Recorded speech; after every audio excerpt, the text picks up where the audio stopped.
ভাইয়ের কপালে দিলাম ফোঁটা, যমুনা দেয় জমকে ফোঁটা, আমি দিই আমার ভাইকে ফোঁটা। হয়ে গেল সেভাবে।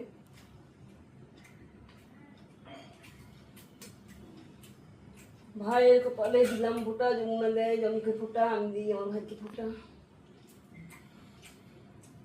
ভাইয়ের কপালে দিলাম ফোঁটা, যমুনা দেয় জমকে ফোঁটা, আমি দিই আমার ভাইকে ফোঁটা। ভাইয়ের কপালে দিলাম ফোঁটা, জমের দোয়ালে পড়লো কাঁটা, যমুনা দেয় জমকে ফোঁটা, আমি দিই আমার ভাইকে ফোঁটা। মিলি হয়েছে দেখ, আর একটা পাতি কোথায় থাম, ওই ফোঁট দে। এই জন্য দুটো এনেছি। তুমি জ্বলবে না, ঘিটা দে, ঘিটা পাটা কোথায়? কারণটা হচ্ছে তো জম চির অমর, তাই ভাই যেন আমার ভাইকেও জমের মতো অমরত্ব লাভ করে। এবার যে গন্ডগোলটা করে শুনতে চাই এদেশ নিয়ে, জম আর যমুনা হচ্ছে সূর্যর ছেলে মেয়ে। তুমি আবার রেখে দিচ্ছে। ওই তো দেখতে